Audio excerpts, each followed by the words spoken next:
எனக்கு ரொம்ப பிடிச்சிருக்கு. இந்த இடம் உங்களுக்கு பிடிக்கணுமேன்னு பகவானை ரொம்ப பிரார்த்திச்சுட்டு இருந்தேன். கதவெல்லாம் திறந்து விட்டா காத்து குடுமி பிச்சுக்கும், சாரி கூந்தல பிச்சுக்கும். தண்ணி கேணி தண்ணி தான், லேசா உப்பு கரிக்கும். ஹைஜீனிக்கா இருக்கணும்னு குளோரினை கொட்டி வச்சிருக்கேன். 2 நாளைக்கு மருந்து வாசனை வரும். அப்புறம் அதுவே பை உங்களுக்கு பிடிக்குமேன்னு அம்பேத்கர் படத்தை மாட்டி வச்சிருக்கேன். அம்பேத்கரை எனக்கு மட்டுமா? எல்லாருக்குமே பிடிக்கும். அவர் அலைஞ்சது உழைச்சதெல்லாம் எதுக்காக? He not for power. அதுல சந்தேகம் என்ன? That's why he lives forever. That's true. வணக்கம்மா. வணக்கம்.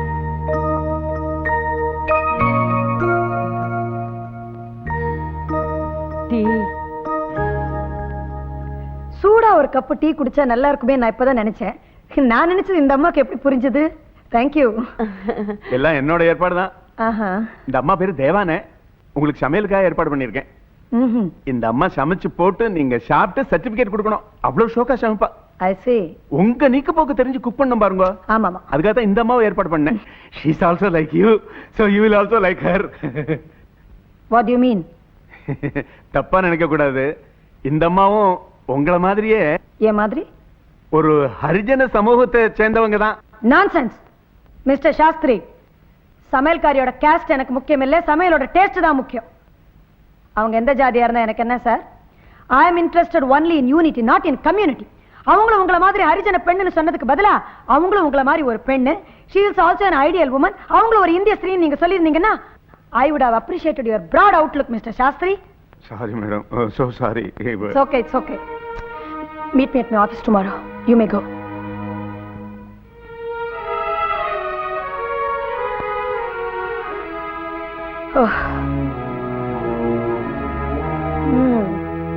தேவானே. அம்மா, டீ ரொம்ப நல்லா போட்டிருக்க.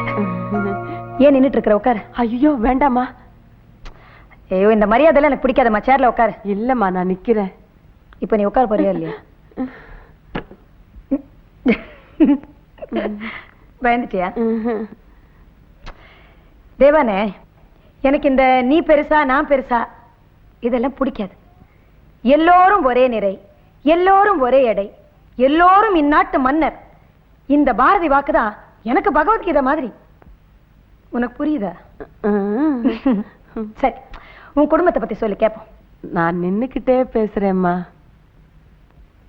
இல்லாட்டி கம்மு கட்டியில கம்பளி பூச்சி ஊர்ன மாதிரி ஒரு இதா இருக்குமா. சரி, எந்திரிச்சு நின்னு சொல்லு. சொல்றதுக்கு என்னமா இருக்கு? ஒட்டகத்துக்கு 9 கோணல். என் புருஷன் போய் பல வருஷம் ஆகுது. ஒரே மவன், 24 வயசு ஆகுது. அறிவு மட்டும் 10 வயசு பையனுக்குள்ள அறிவுதான் இருக்கு. பாம்ப பழுதுன்னு பிடிப்பான், பழுதைய பாம்புன்னு அடிப்பான். நீங்க என்ன ஒரு மாதிரியா பாக்குறத நான் புரிஞ்சுக்கிட்டேம்மா. புருஷன் போய் பல வருஷம் ஆகுதுங்கிறா, பூவும் பொட்டு மட்டும் வச்சிருக்காளேன்னு பாக்குறீங்க. அப்படித்தானேம்மா? நீ ரொம்ப புத்திசாலி. என் புருஷன் தமிழ் வாத்தியாரா இருந்தாருமா. தமிழ் தமிழ்னு உசுரையே விடுவாரு. 1965 மொழி போராட்டம் நடந்துச்சுங்களே. அப்போ தமிழ் வாழ்க தமிழ் வாழ்கன்னு கத்திக்கிட்டு மேல பெட்ரோலை ஊத்திக்கிட்டு உச்சந்தியில தீ குளிச்சுட்டாருமா. அப்பத்தாம்மா சாவறதுக்கு முன்னால என் புருஷன் என் கைய பிடிச்சுக்கிட்டு ஒரு சிப்பாய் கணக்கா தெம்பா சொன்னாரு, தேவானே, நான் நோய் நொடியில சாவல, மொழிக்காக தீ குளிச்சிருக்கேன். நாட்டுக்காகவும் மொழிக்காகவும் சாகுறவங்களை செத்தவங்க லிஸ்ட்லயே சேர்க்க கூடாது. அவங்கெல்லாம் என்னைக்கும் வாழ்ந்துகிட்டே இருக்காங்க. நானும் அப்படித்தான் எப்பவும் சிரஞ்சீவியா வாழ்ந்துகிட்டு இருப்பேன். அதனால நீ பூவையும் எடுக்க கூடாது, பொட்டையும் அடிக்க கூடாது, சாவுற வரைக்கும் சுமங்கலியாவே இருக்கணும்னு சொல்லிட்டு அவர் போய் சேர்ந்துட்டாரு. ஊரு என்ன சொல்லுங்கிறத பத்தி எல்லாம் நான் யோசிக்கிறது இல்லைங்க. என் புருஷன் வாக்குத்தான் எனக்கு மாரியாத்தா வாக்கு மாதிரி. தினமும் ஒத்தரவு அகலத்துக்கு பொட்டும் ஒரு மழை பூவும் இல்லாம நான் வெளியில கிளம்புறதே இல்லம்மா. You are really great, தேவானே. அழக்கூடாது, அழக்கூடாது. சரி, குளிக்கிறதுக்கு கொஞ்சம் வெந்நீர் வேணும், போடுறியா? இத போட்டுறேம்மா.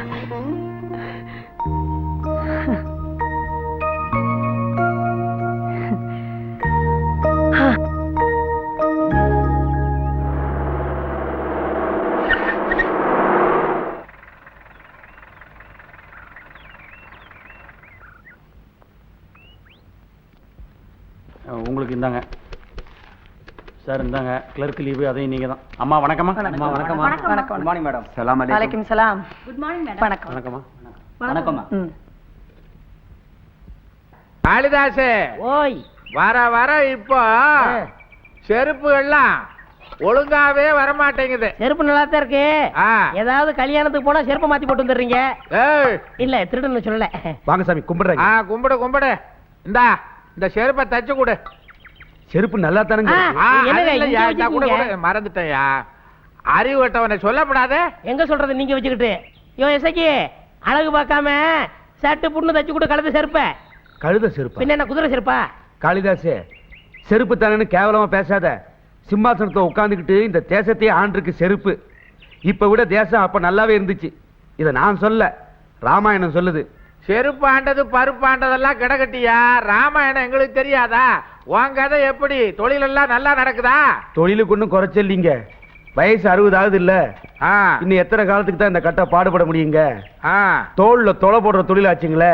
ஆ. தொலைவிக்கிட்டே இருந்தா தோதுப்படுங்களா? ஆ. கண்ணுல பூச்சி வேற பறக்குது. ஏன் பூச்சி மருந்து வாங்கி அடிக்க வேண்டியதானே? அட பேமானி, பூச்சி மருந்து அடிக்கிறதுக்கு அவன் என்ன செடியா பயிரா? ஏப்பா எசைக்கு முத்து, உன் பேர பிள்ளைக்கு இந்த தொழிலை சொல்லி கொடுத்து துணையா வச்சுக்க வேண்டியதானே? தொலை மாத்திரம் இல்லைங்க, அவன் தோல் எங்க இருக்கு தொலை எங்க இருக்குன்னு சொல்லுவான்ல. என் பேரை எங்கெங்க என் பேச்ச கேக்குறான். அவன் இந்த தொழிலே வேண்டாம், ஸ்கூலுக்கு போய் படிக்கிறேங்கிறான். இப்ப கூட எங்கனாச்சும் பள்ளிக்கூடத்துக்கு முன்னாடி தான் நின்றுகிட்டு இருப்பான். நடராசர் கோயிலுக்கு முன்னாடி நந்தனார் நின்ற மாதிரி.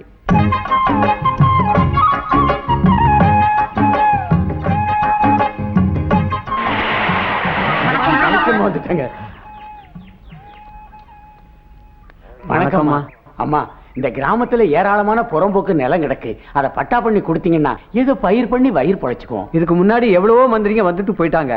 காலில் விழுந்து மந்தாடி கேட்டங்க, ஆகட்டும்னு சொன்னாங்க. இது வரைக்கும் ஆனபாடு இல்லைங்க.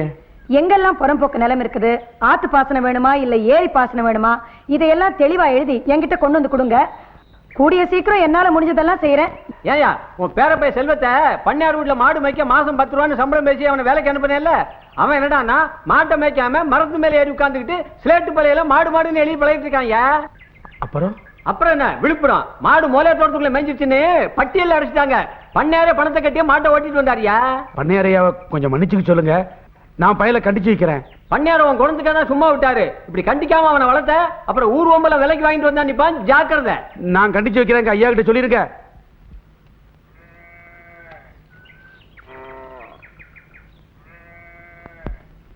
ஏன்டா தவிட்டுக்கு வாங்கின பயல, மாட்டை ஒழுங்கா மேய்க்காம பாடம் படிச்சுக்கிட்டு இருந்தியாம?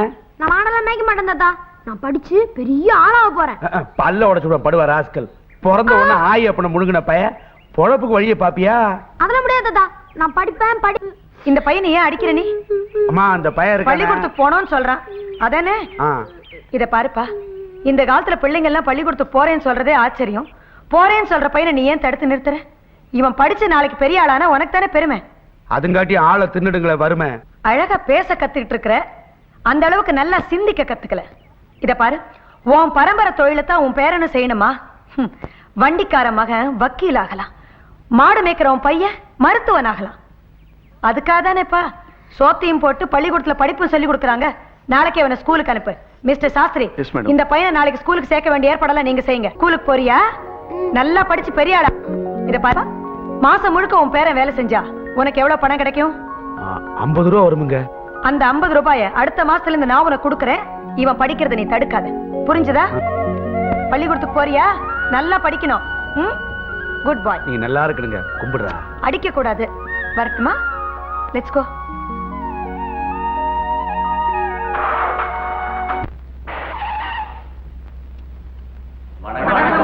வணக்கம் வணக்கம் வணக்கம். நீங்க எல்லாம் மலேரியா தடுப்பூசி போட்டுக்கிட்டீங்களா? போட்டுக்கிட்டோம்மா. உள்ள மருந்து இருந்துச்சா இல்ல மலட்டாத்து தண்ணி இருந்தான்னு தெரியலீங்க. ஏன் அப்படி சொல்றீங்க? ஊசி போட்ட மறுநாளே மலேரியா ஜுரம் ஜாம் ஜாம்னு வந்துருச்சுங்களே. என்ன மிஸ்டர் சாஸ்திரி, என்ன இவங்க மேடம். சொல்றது? நான் சானிட்டரி இன்ஸ்பெக்டர் கேக்குறேன் மேடம். கண்டிப்பா கேட்கணும். நீங்க உங்க குறைகள் எல்லாம் ஒரு மனுவா எழுதி நாளைக்கு என் ஆபீஸ்ல கொண்டு கொடுங்க. வேண்டியதெல்லாம் நான் கண்டிப்பா செய்றேன். சரி, நீங்க வாங்க. நாங்க வரோம். தேவானே, அம்மா அம்மா வாங்கம்மா வாங்க. அம்மா நீங்க இங்க ஏ நான் உன் வீட்டுக்கு வரக்கூடாதா? வீட்டுக்கு வந்த லட்சுமி வேண்டான்னு சொல்லுவேனா? உங்களை திடீர்னு பார்த்தவொடனே கையும் உள்ள காலும் உள்ள. அம்மா குந்துங்கம்மா. ஏ அதெல்லாம் வேண்டாம்.